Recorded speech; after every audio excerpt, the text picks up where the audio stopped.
I saw the couple back in the dark corner, picturing a quiet evening alone, but it wasn't like that at all. They followed us, took a seat from where they could watch us, and kept their eyes on us from the moment we sat down. They might as well have been wearing signs that read, "Private detectives at work." Who were they watching? Me and my secretary, Kathy. Actually, Kathy was more of a personal assistant than a secretary, and always traveled with me when I went out of town on business. My wife's boyfriend thought Kathy was much more than that, and was trying to find out for sure. He was trying to get information he could pass on to Jean, so she could divorce me and get a large sum of money. Apparently, she hadn't explained to him why she couldn't do that. Kathy and I flew into the Dallas-Fort Worth airport that morning to attend a meeting with Milgard Industries and expected to stay overnight. I was sure I recognized the blonde in the couple watching us from the baggage claim area of the airport. Jean's boyfriend was shelling out big bucks to have us watched when we were out of town, but he didn't realize he was wasting money. As Kathy and I finished dinner, I called the waiter over and asked for the bill. Kathy got up and headed to her room, and I moved to the bar. I had a few drinks and gave my watcher something to report. I asked a couple ladies to dance and even joined one at her table for a drink. We talked for a bit, and it turned out that she was also a business traveler and was just killing time in the lounge because there was nothing worthwhile on TV.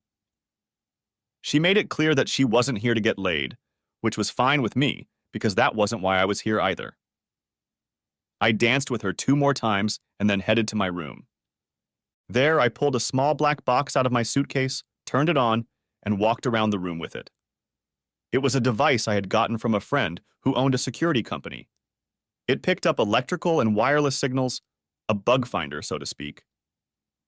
My room appeared to be clear, so I went to the door leading to the next room and knocked on it 3 times. 30 seconds later, the door opened, and Katie appeared on the doorstep, wearing high-heeled shoes and a smile. I didn't bother with private investigators. Kathy was registered in room 212, and I was registered in room 516. The adjoining room, 518, was rented in the name of Frank Bowers, and Mr. Bowers himself didn't exist. The fact that I lingered in the hotel lobby prevented the private investigators from following me and allowed Kathy to go up to her room, wait 15 minutes, and then go up to room 518. If anyone had followed her, they would have seen that she went to the room alone, and we were counting on the fact that once she was in the room, they wouldn't waste time on her since I still had a team on me. Katie also had one of Alan's little black boxes, and she went through her room in room 518 before I went up to my room. Why did we have to go through all these obstacles? No reason. I knew for a fact that the private investigators weren't hired by my wife, and while I assumed their employer was Jean's boyfriend, I wasn't sure. Perhaps a little industrial espionage by one of my competitors. In any case, I was of the opinion that it was better to be overinsured than sorry. Why was I so sure it wasn't my wife behind the private investigators? I guess that's the story. It started like so many other stories, by accident.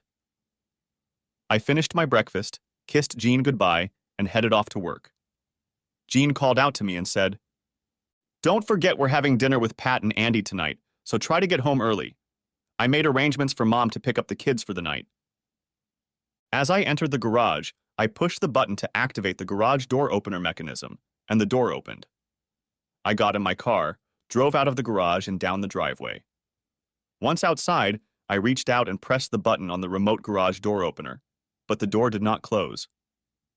I pressed the button a few more times, but the door still wouldn't close, so I pulled up to the curb, got out of the car, and went back into the house. I had some 9-volt batteries in the basement, and I knew from experience that if the remote doesn't work, it's usually because of a dead battery.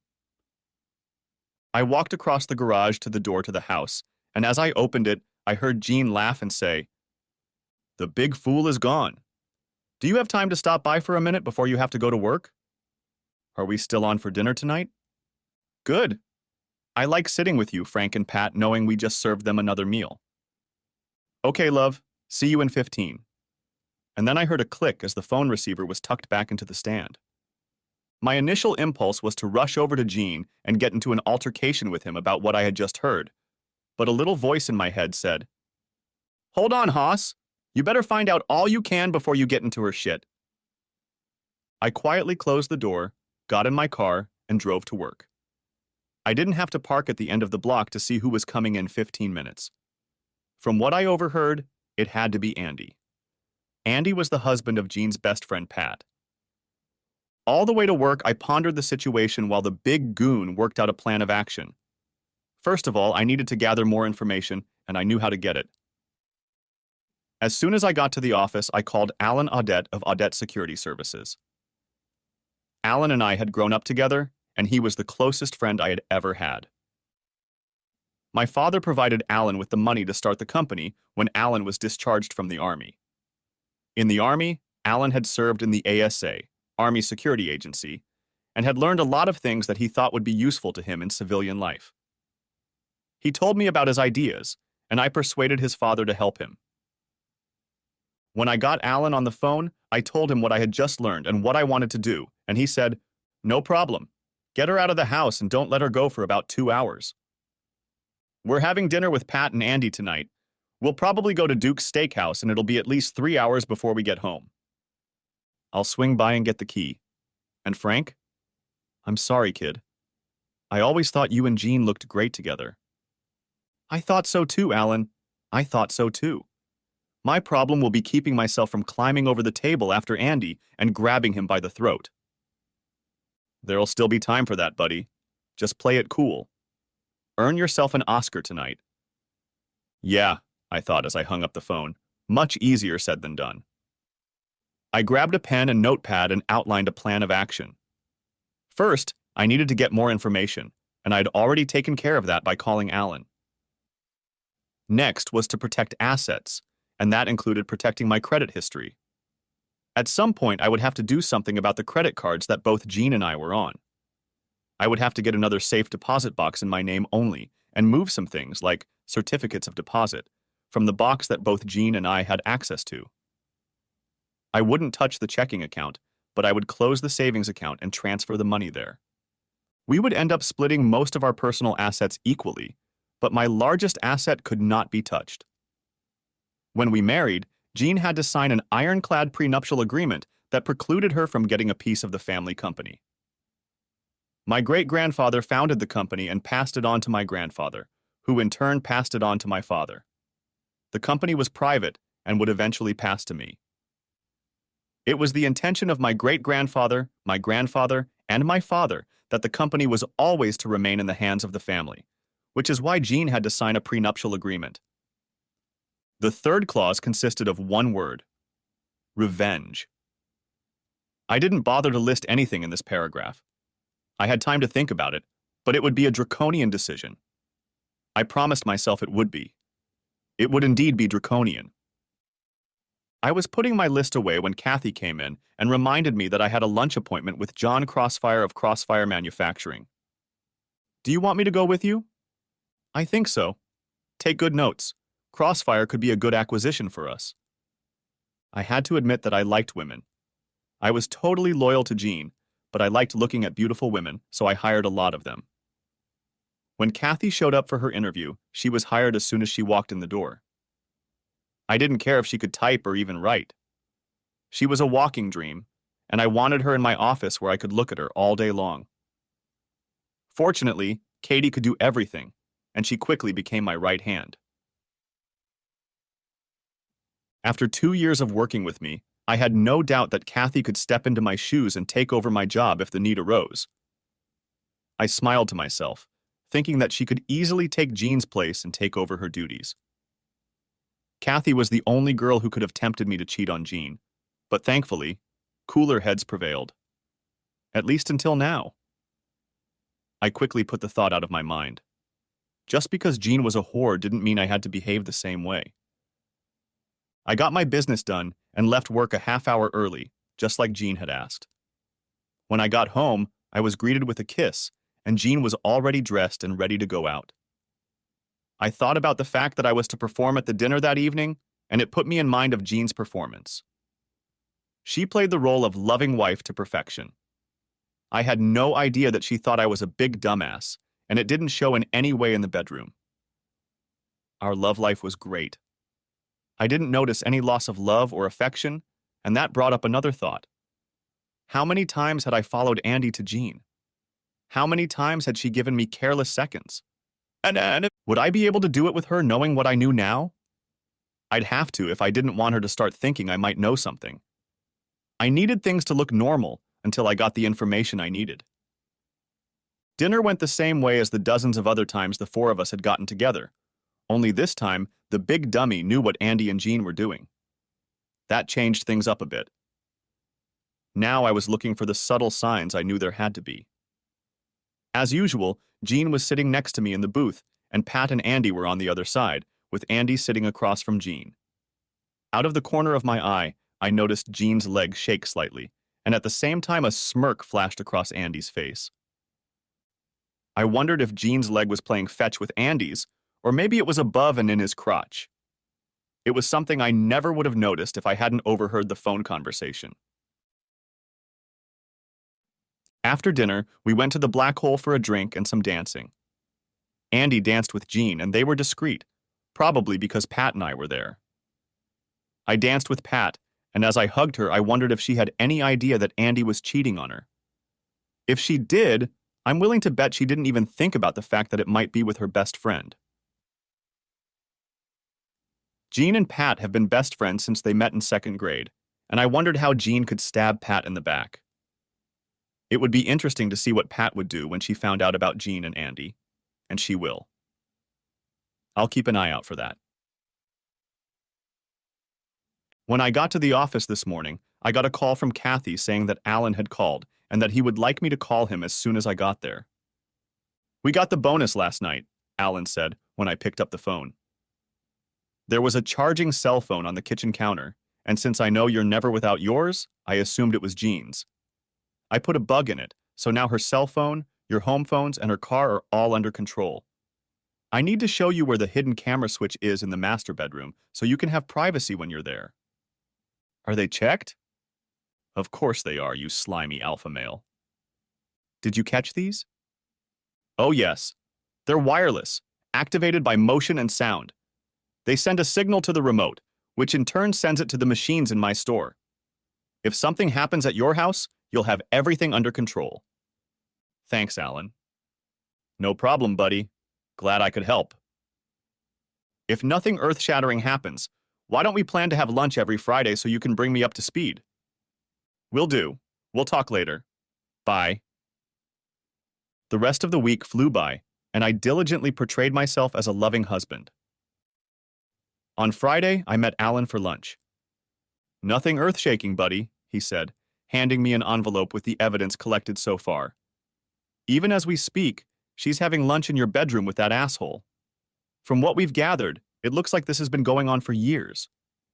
How long exactly, I have no idea, but it obviously hasn't been that long.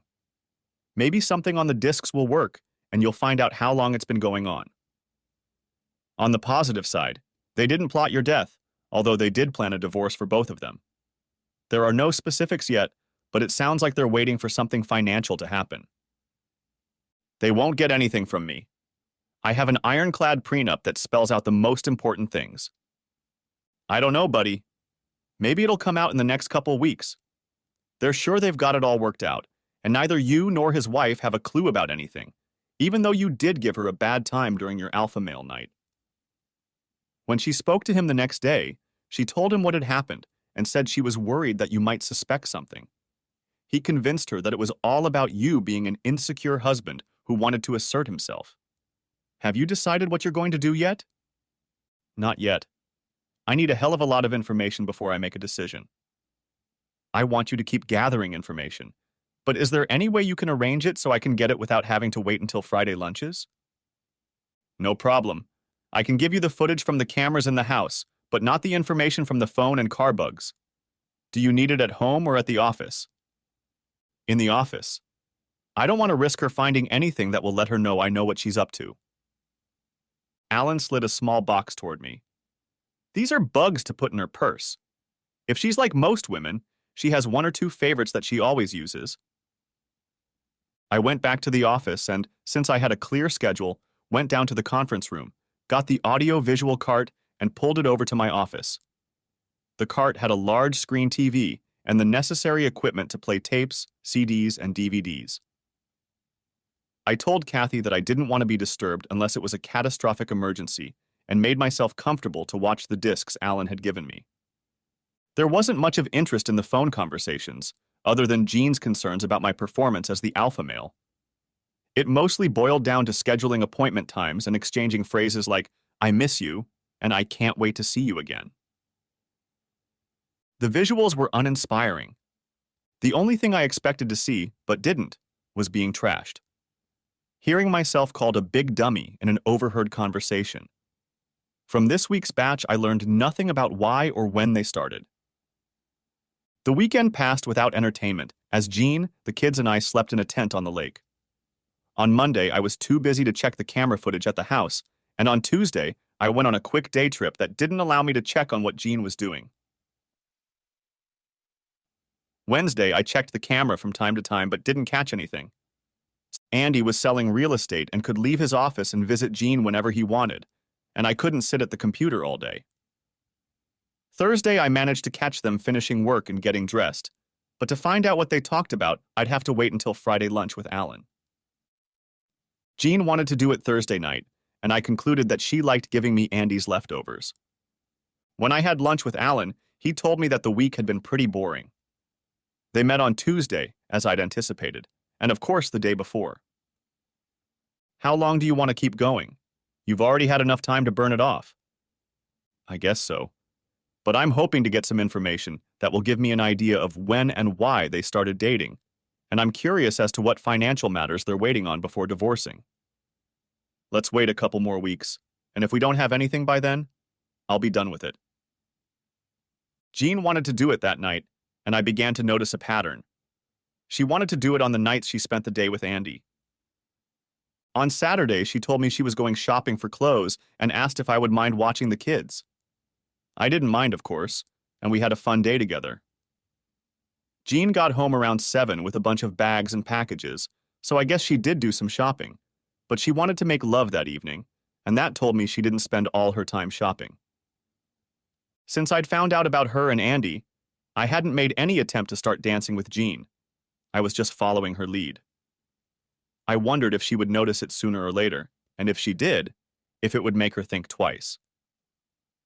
I decided I had to be the one to start now and then, so Sunday night I proposed and got, "Not tonight, honey. I've had a bad day, and I just want to lounge in the tub." That was a first. She had never turned me down before. That evening, I did what I had been putting off because, frankly, I wasn't sure I really wanted to know. After Jean and the kids fell asleep, I got out of bed and went to the kids' rooms. I carefully opened their mouths and swabbed the inside of their cheeks. The next day, I took them to the lab so DNA testing could be done and told them I would pay extra for expedited results. That evening, Jean wanted to make love, and I assumed she had been with Andy earlier. This was confirmed the next morning when I got a call from Alan. "We've got something. They met yesterday, and I think you need to see it by Friday. I'll send it to you." At 10:15, I had the disc in my hands and headed into the conference room to use the AV setup. As usual, nothing was interesting, but the conversation while they got dressed was informative. "How much longer until we can pull the plug?" Jean asked. "Nothing has changed since you last asked. Pat won't get the money in his trust fund until after he's 35, and that's 2 years away. Is there any news from your side? Frank's father isn't going to turn the company over to Frank?" "Doesn't look like it. The old fart is as healthy as a horse." "Well then, since you can't get anything out of Frank, we'll just have to wait until Pat turns 35. Why don't we just say to hell with it and do it? I'll get the kids in the divorce, and I'm sure the court will give me the house until they turn 18.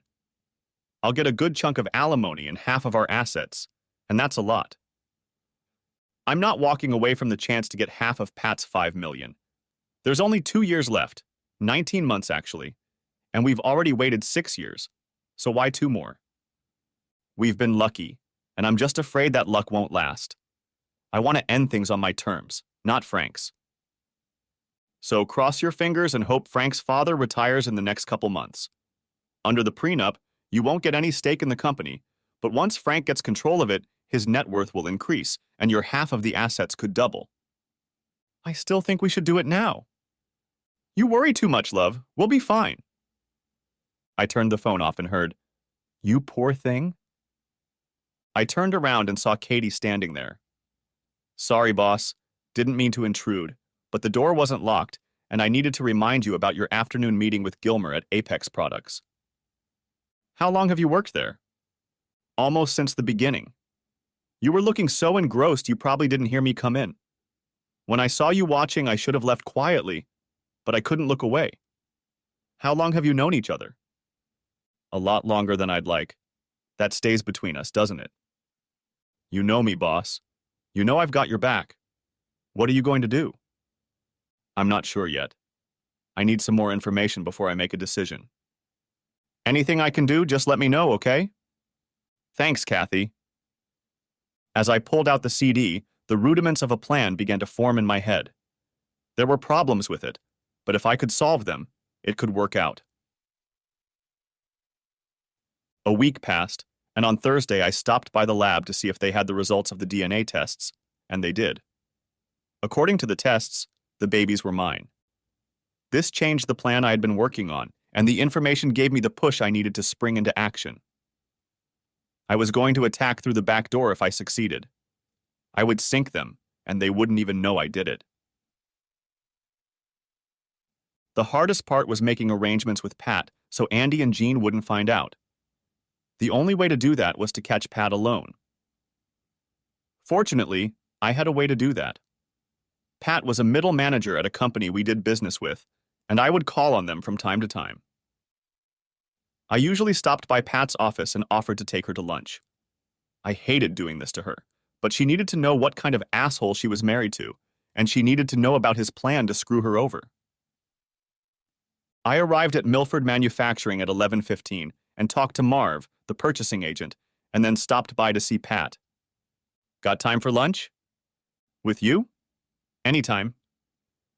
We got in my car and drove off. When she saw me heading away from the restaurants, she asked where we were going, and I said it was a surprise. She looked at me confused as we pulled into my assigned parking space at work, and I told her it would be clear in a few minutes.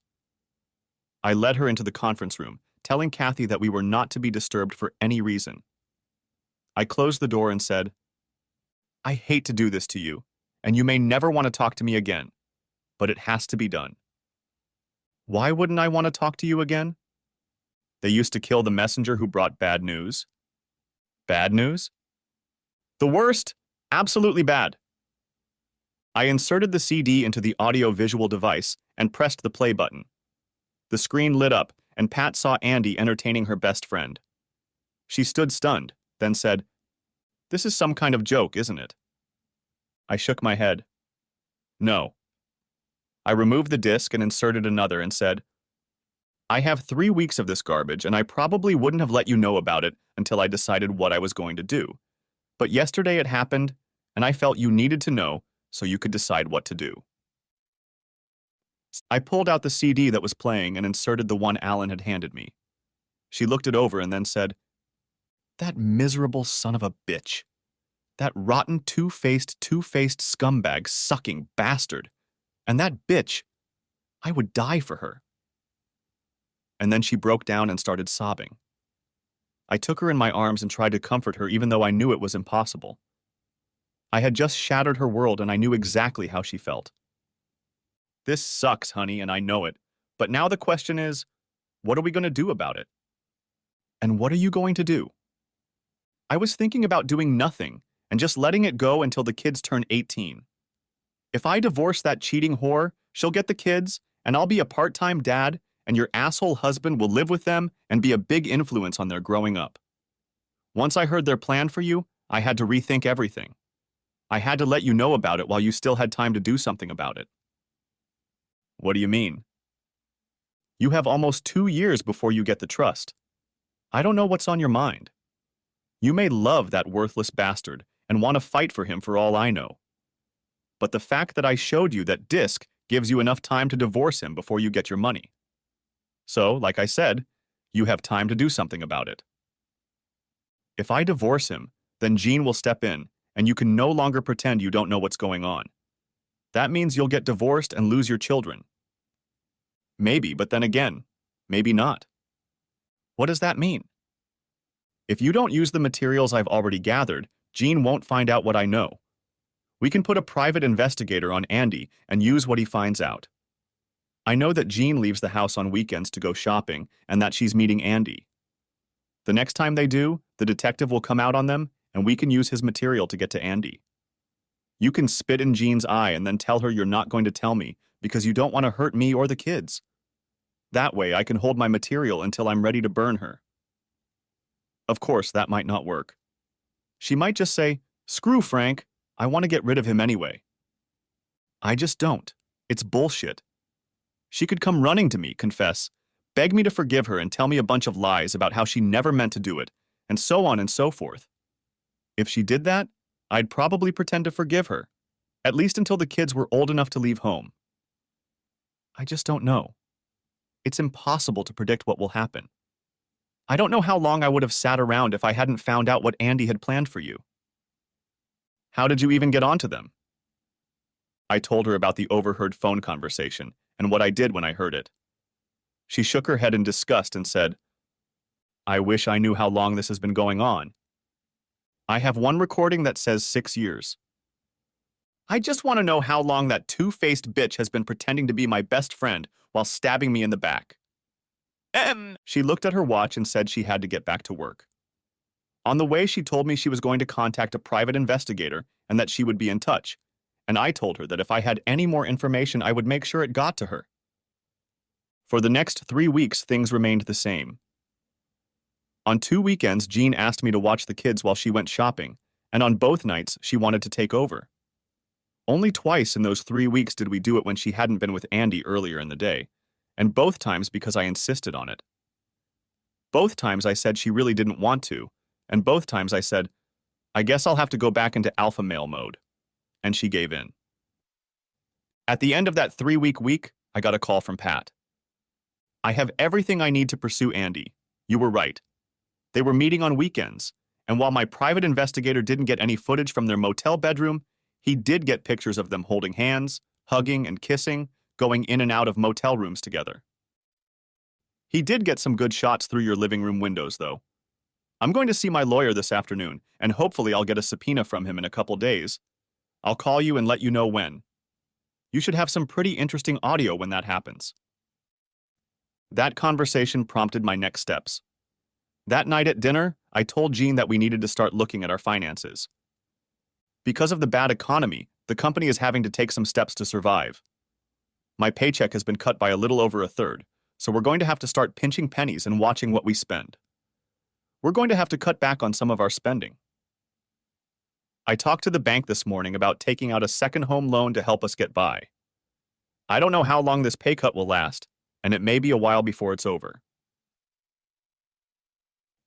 That night, for the first time since I had found out about Andy, Jean didn't want to make love, even though she had spent 3 hours with Andy during the day.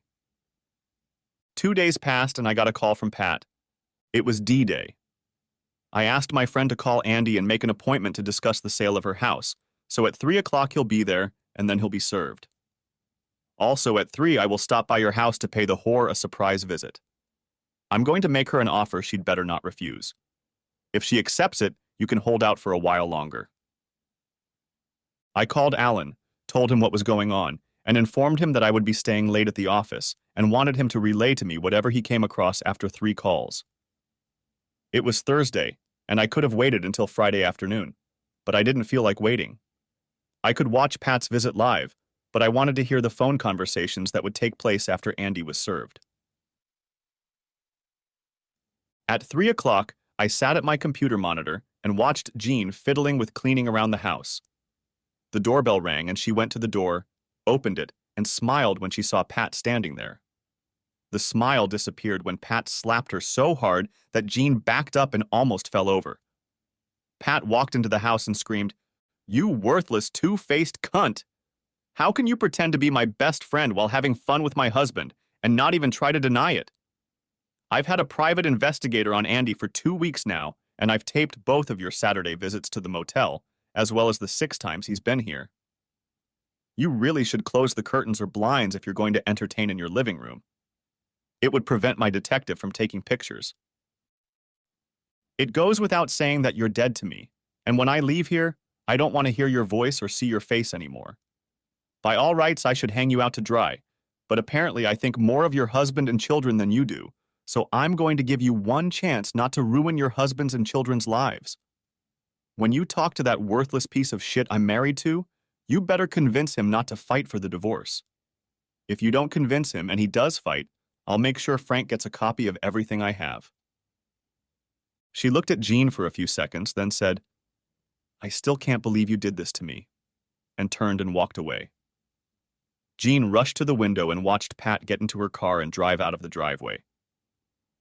There was a look of anguish on her face as it dawned on her that she had just lost her best friend, and I couldn't help but wonder at her thoughts. Of course, she couldn't have known she'd lost Pat as her best friend when she'd contacted Andy after Andy's divorce from Pat.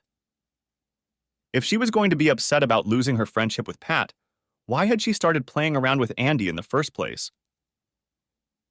I turned off the live feed and went back to work.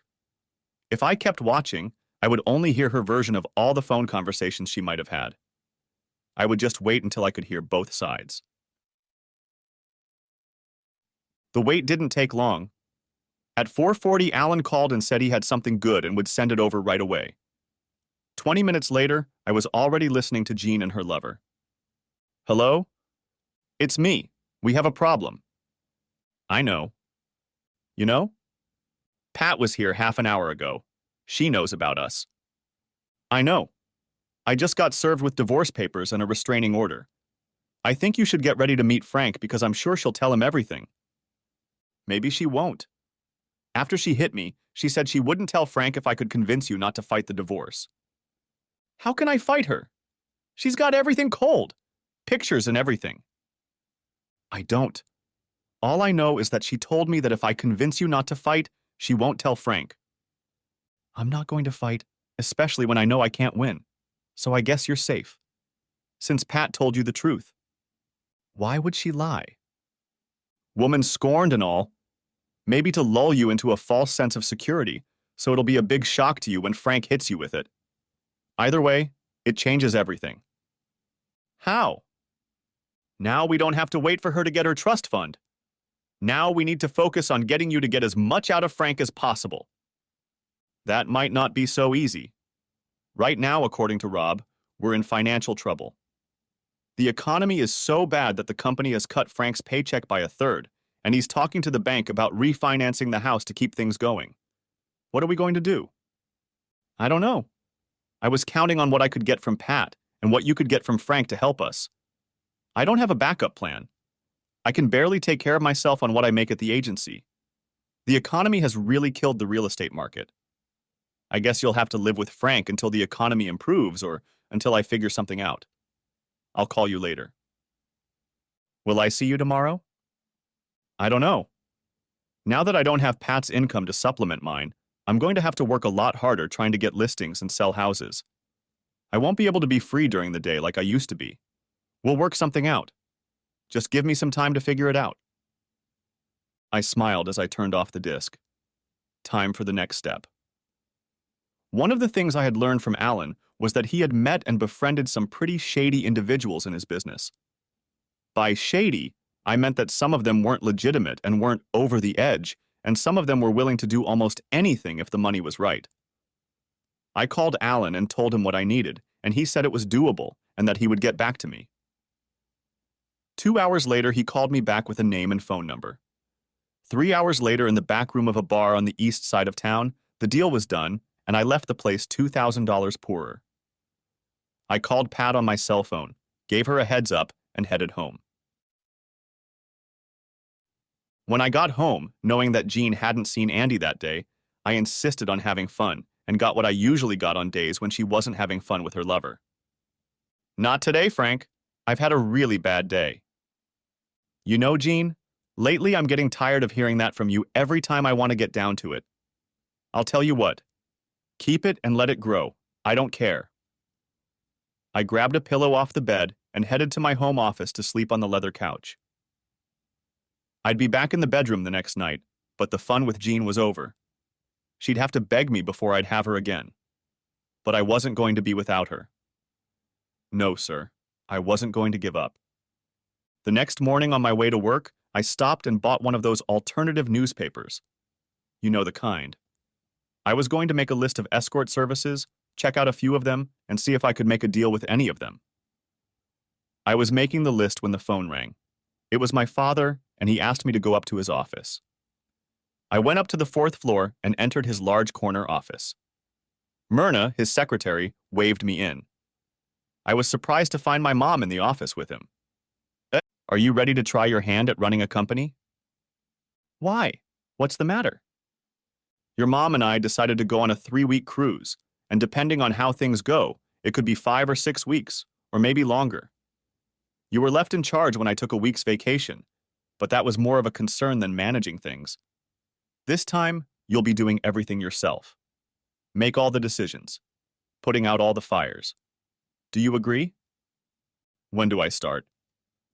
We leave for Florida on Friday night, so everything will be in your hands when I leave the building on Friday. Okay. While you're both here, I need to bring you up to speed.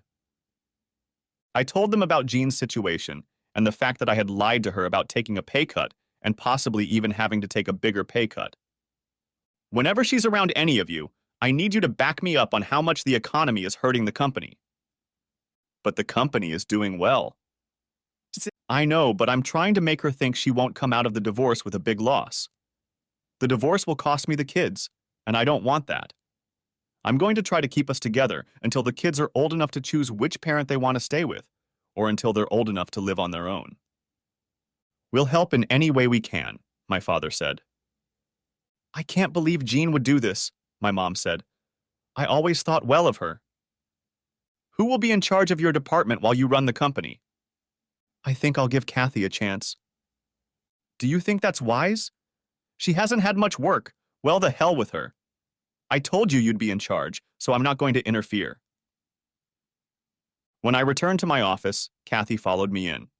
She pointed to the center of my desk and asked, "What's this?" She pointed to a page of the newspaper with ads for escort agencies and my list lying next to it. She blew you off and you're looking for a replacement for her? That's half right. I blew her off, not the other way around. Why are you looking for a professional to take her place? I have needs, and I'm not the kind of guy who hangs around bars looking for one-night stands. The solution to your problem is much closer. Oh? And what would that be? I'm sure you'll figure it out for yourself. I did, and in less than a microsecond. It took me a little longer to get up and lock the door. By the time I closed the door, Katie was lying on her back on my desk. When we straightened up, I asked, "Why?" I've been fixated on you since the day I started working for you.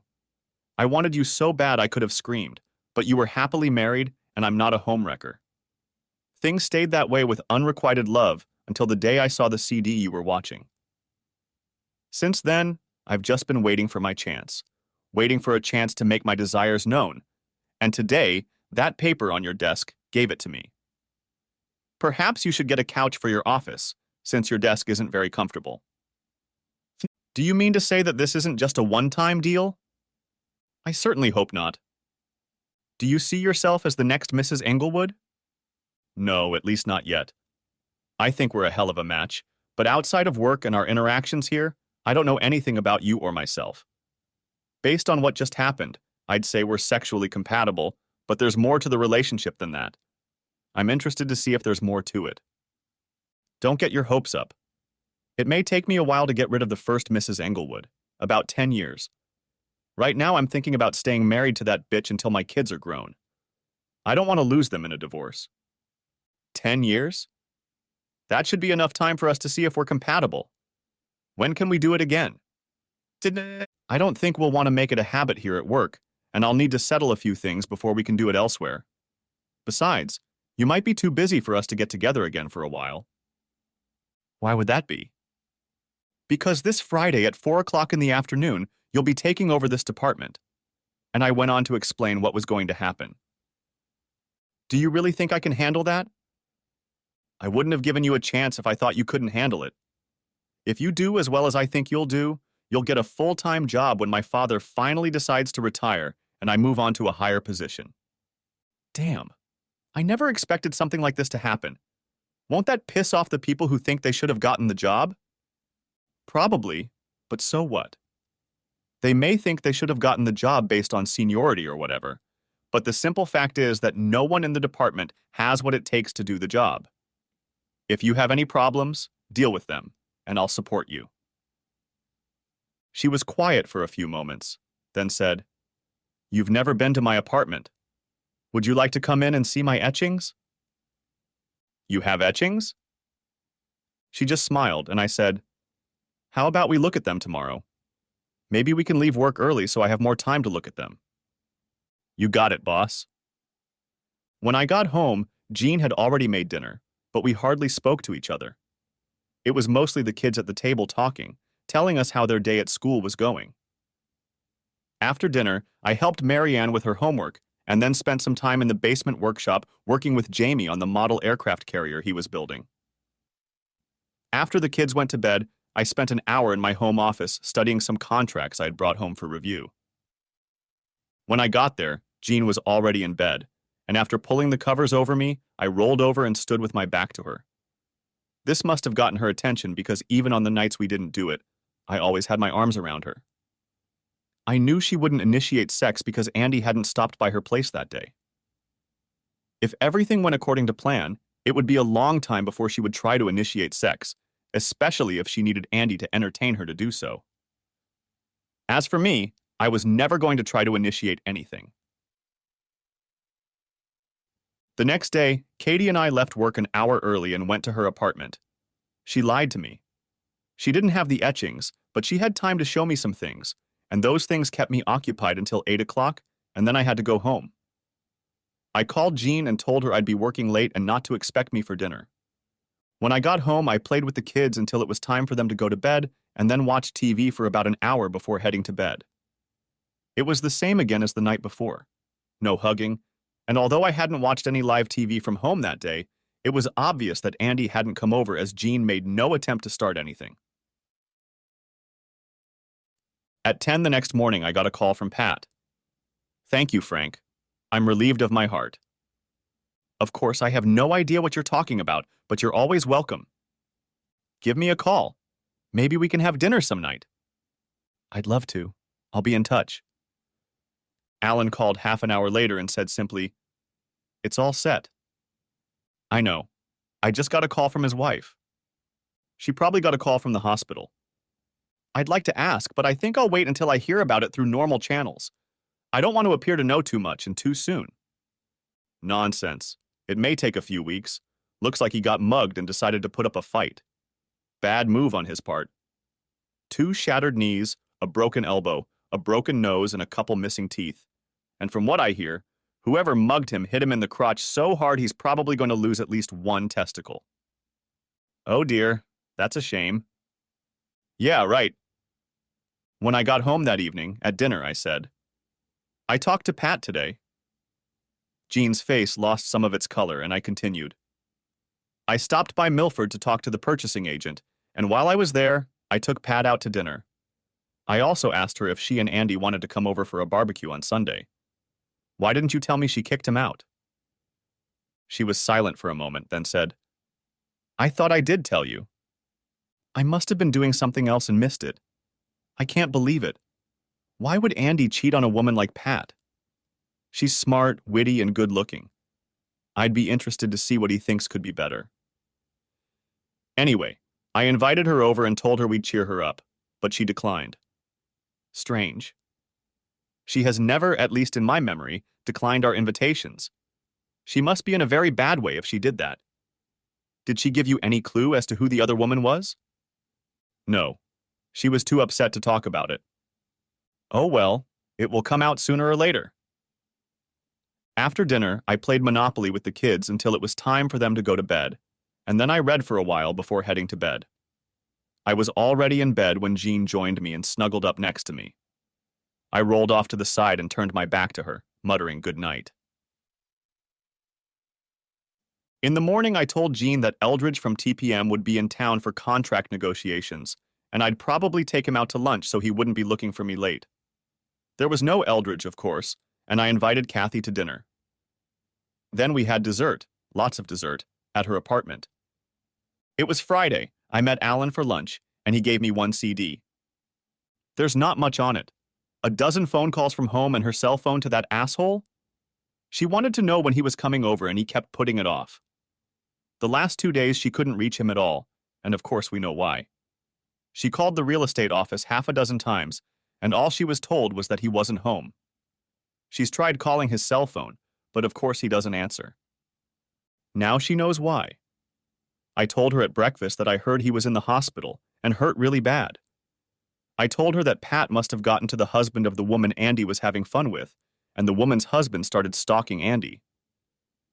I guess that's mostly true. He grinned and said, "The husband was behind it."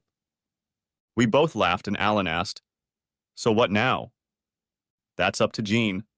I'm not going to let her know what I know. I'm going to live with that bitch until the kids turn 18, and then I'll kick her out." Of course, she might have other ideas. She was so unhappy with me that she got involved with Andy, so she might just get it over with. If she does, I'll threaten to let everyone in the world see the audio and videotapes we've collected if she doesn't agree to my divorce terms. I have no idea how events will unfold. All that remains is to wait and see. All I can do is wish you luck, buddy. Should I put the equipment away? No. Leave it where it is. I still want to know what she's up to. Just let me know if anything interesting comes up. Otherwise, we can wait until lunchtime on Friday. I spent the afternoon with my dad so he could bring me up to speed and tell me some of the things I needed to know when I took the reins. At 5 o'clock, he got up and said, "Everything is all yours, Frank. I'll see you when your mother decides she's had enough, and I want to warn you that may not happen." He left, and I called my old office and asked Kathy to come up. Myrna had gone home at 5, so Kathy's arrival wouldn't cause any gossip, nor was there to be any. After all, I was in charge, and Kathy was one of the heads of my department. It made perfect sense for me to call those who reported to me into my office. Kathy walked in and asked, "Did you call the boss?" "Yes. There's something missing in this room, and I thought maybe a woman's perspective would clue me in. I already think I know, but I need a second opinion. A woman's opinion." She looked around and then said, "The color of the walls should be brighter." "That's it? That's all you can think of?" She shrugged, and I said, "I'm disappointed in you, Kathy. The first thought that should have crossed your mind is, I never lay down on that table." She smiled and started unbuttoning her blouse. When I got home, Jean looked out of sorts, and I figured it was because her lover was in the hospital and in pretty bad shape. She must have been thinking, if Pat could do that to Andy, what will she do to me? She said she wouldn't tell Frank, but she never said she wouldn't get back at me. I pretended I hadn't noticed anything. After dinner, I played with the kids, and we agreed to go to the amusement park the next day. When I got up, Jean was already in bed, and as I slid into bed with her, neither of us made an attempt to snuggle up to each other. The next day, Jean begged not to go to the amusement park with us, citing that she wasn't feeling well. The kids and I had a great time at the park, but when we got home, Jean wasn't there. She showed up about an hour later with a couple pizzas she picked up on the way home. "I just didn't feel like cooking today. I'm not feeling very well, so I'm going to go to bed." The next 5 days flew by, and Jean and I basically just lived in the same house. Neither of us made any attempt to talk to each other, other than saying, "What do you want for dinner? And don't forget to take out the trash." On Friday, when we had lunch with Alan, he slid one CD across the table to me. Nothing special. On Saturday, she visited him in the hospital. I don't have any video footage, but the audio from her purse shows her crying when she left. They mostly talked about how they didn't realize how bitter Andy's wife would be and wondered where she found the people who did the damage. The good news, at least I think you'd consider it good news, is that he told her that unless she could divorce you and get a big chunk of money, they wouldn't be able to carry out their plans. Andy doesn't seem to have his own health insurance. He was insured under his wife's policy where she works, and she dropped him from her policy when she filed for divorce. He is responsible for his medical bills, and they are significant and growing every day. There's video of her sitting at home crying, but other than that, there's nothing. Looks like they're out of luck because she's not getting any big chunk of money from me. In fact, tonight I'm going to tell her that the household budget will have to be cut by a third or she can give up the car. It will be her choice, but it has to be one or the other. I've already told her that my paycheck has been cut by a third because of the bad economy and that more cuts are coming. And how long are you going to keep this up? That's up to Jean. She could leave at any time and there's nothing I can do about it. The no-fault divorce laws in this state don't give me any leeway, but unless Jean jumps ship, I intend to hang on until the kids are old enough to live on their own, or old enough to choose which parent they want to live with if a divorce does happen. Well, I've said it before and I'll say it again. Good luck to you, buddy. Back at home, I asked Jean if she had talked to Pat, and she said she hadn't. Isn't that strange? I can't remember a day that you didn't talk. She must be really upset about what Andy did to her. I'm going to call her and see if I can't invite her over here so we can cheer her up. I don't think you should do that. Right now, I think she should be left alone. And don't forget I know her a lot better than you do. Good, if you say so. We have enough problems of our own right now. We're going to have to cut the household budget by a third until things get better at work. I don't see how to do that. Well, the choice is yours, but either cut back on family expenses or give up the car. The payment, license plates, and insurance make up about a third of the family budget. It's up to you to decide what you want to do. That's not fair. I need my car. Then cut the budget. We end up making a third less than we used to, and we'll have to live with it. I don't understand. Damn it, Jean. It's got to be done. Accept the fact that we're not going to live well anymore. Just do it. Stop arguing and pray the situation doesn't get worse. There's still a chance the company could shut down, and then we'd really be in deep shit. I left her sitting there and went down to the basement to work on a few things. An hour later, I came back upstairs and asked what we were having for dinner. I was hoping we could go out tonight. Jesus, woman. Are you out of your mind? I just finished telling you that we're in financial trouble and need to cut the budget. Get those words into your head, Jean. Budget, budget, budget. She ran out of the room crying and I smiled and got busy making dinner. When it was ready, I called the kids over to play, and while we ate, we talked about how their day at school had been. They asked where their mom was, and I told them that mom wasn't feeling well. Something is wrong with her and she is resting in her bedroom. After dinner, I played with them until bedtime and then headed to the bedroom. When I entered the room, Jean was already awake and looked up at me and said, "You didn't have to talk to me like that." No, I didn't. That dinner trash showed me that you don't take it seriously when I say we have less money now and we have to adjust to that and it goes back to the household budget or your car. Make your choice by Sunday night and let me know, or I'll make my choice on Monday. I slid under the covers, rolled over with my back to her, and fell asleep with a smile on my face. I had no doubt that she would choose the budget over the car, but I had a small hope that she wouldn't say anything to me until Sunday night and I'd be rid of her car on Monday. She was quiet at breakfast, so the conversation at the table was between me and the kids. I asked them what they wanted to do that day, and when they didn't say anything, I said, "How about going to the park?"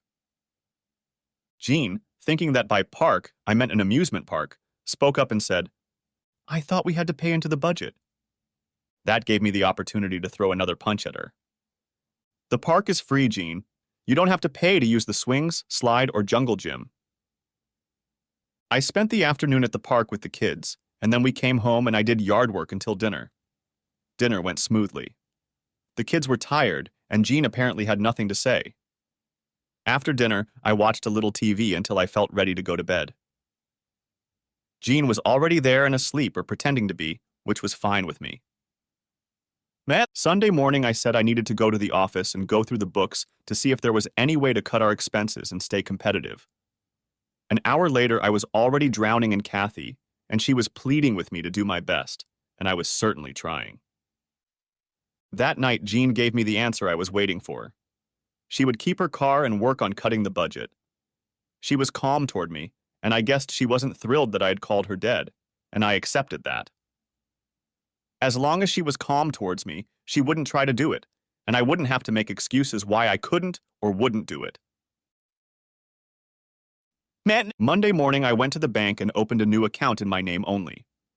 We had direct deposit of paychecks at work, so I transferred the check deposit from our joint account to my new account and then arranged for 2/3 of the check deposit to be automatically transferred to Jean and I's joint account.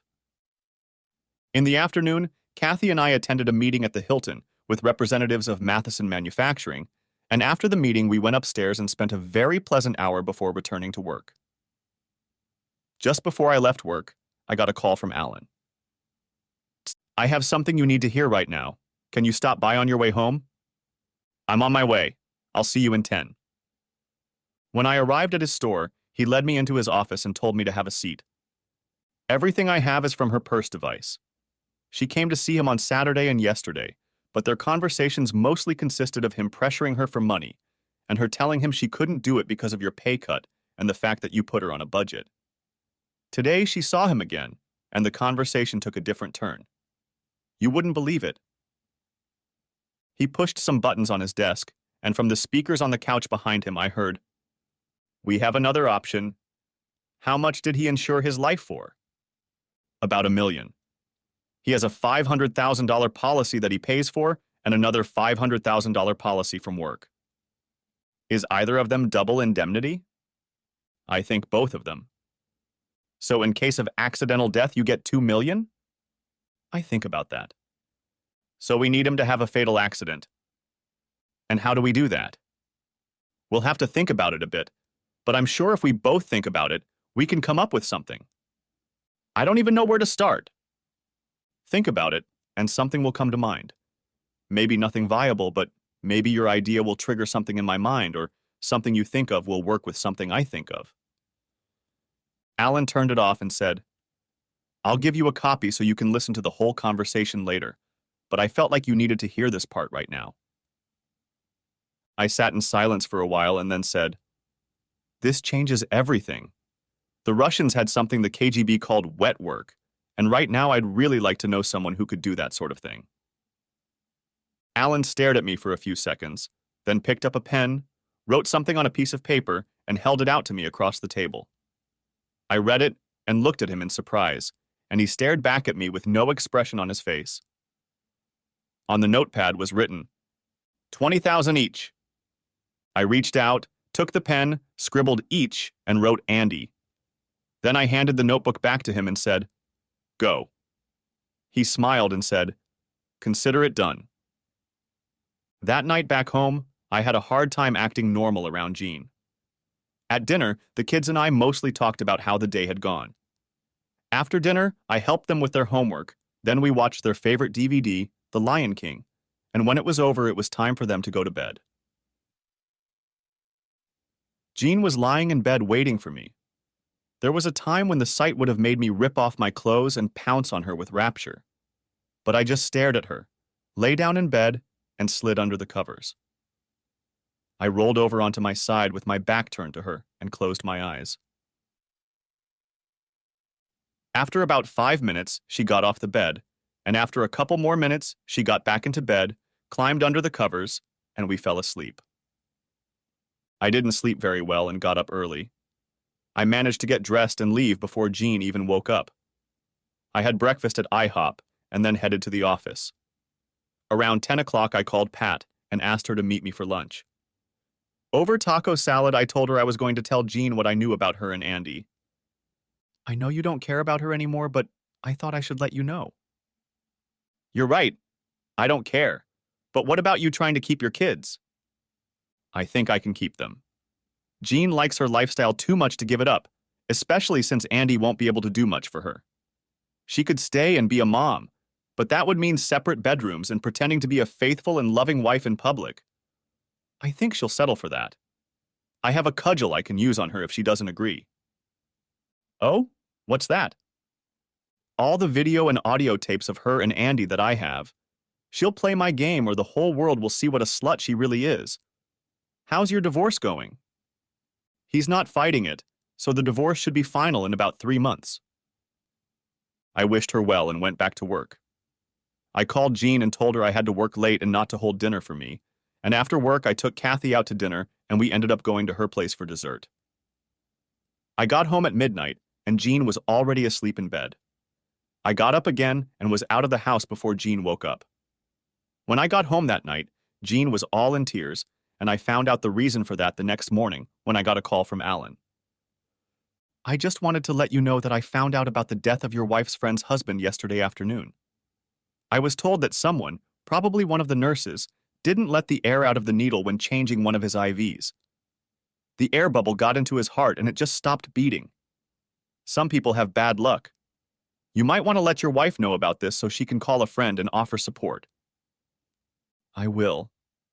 Thanks for letting me know.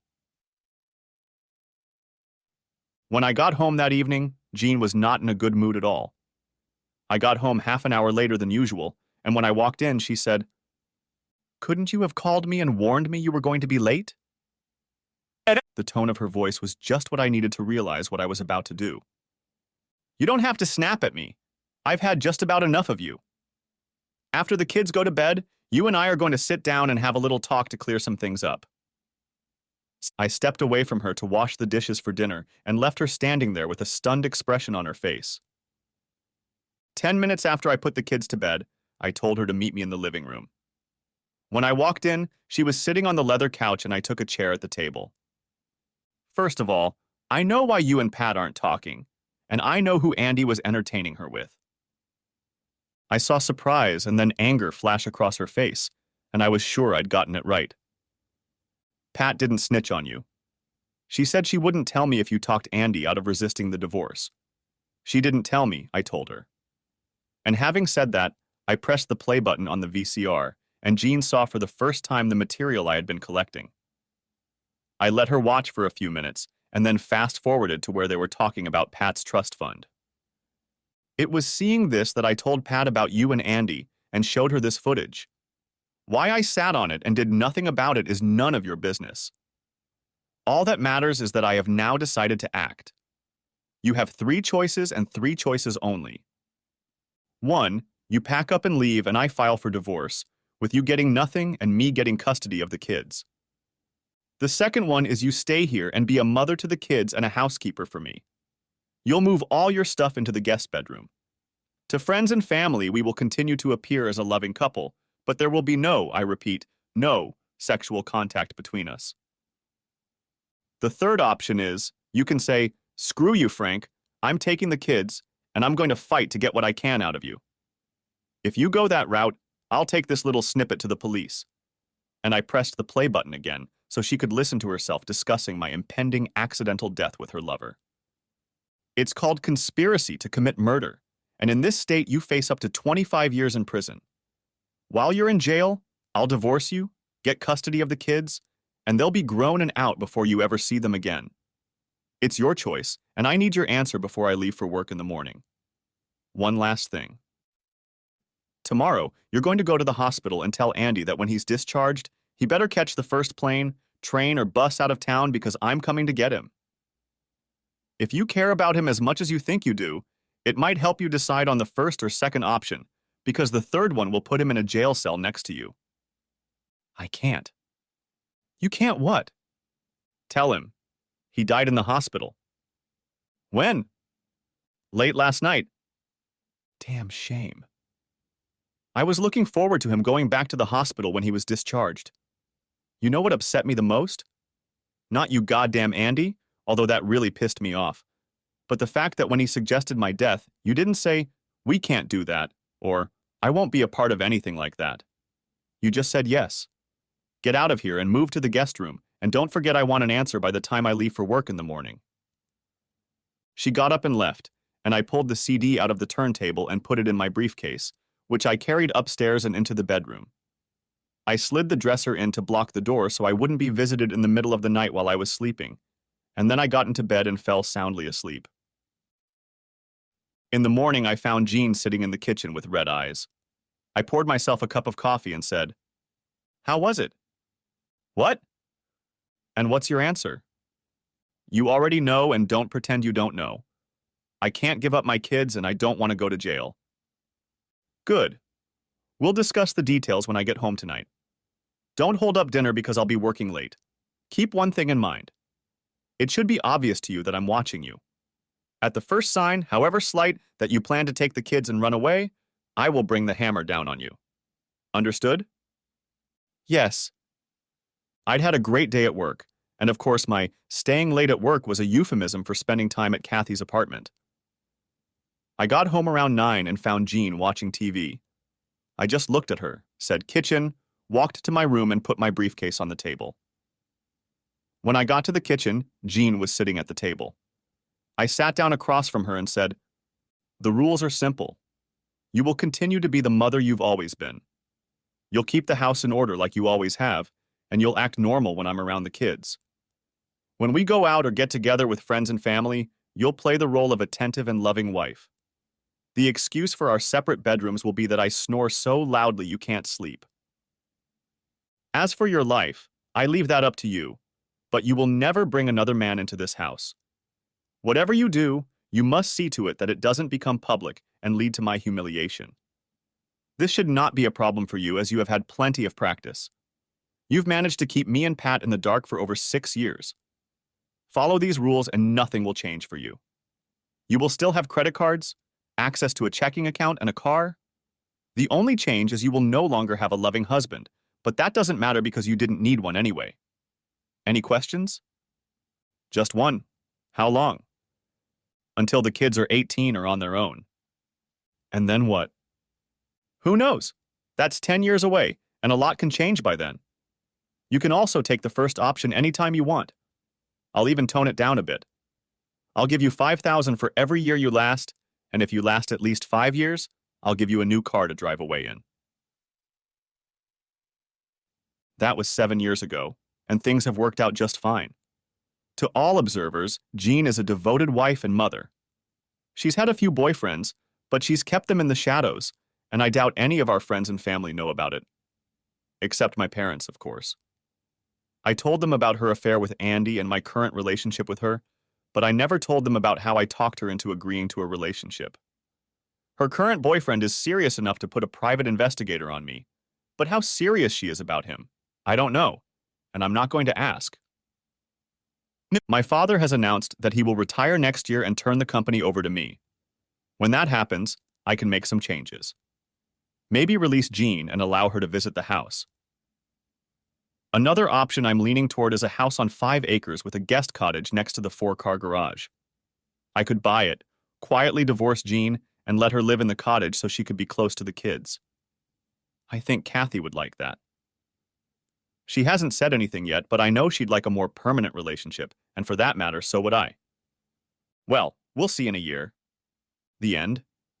Thanks for watching, I hope you enjoyed it, so subscribe to my channel and watch the next video.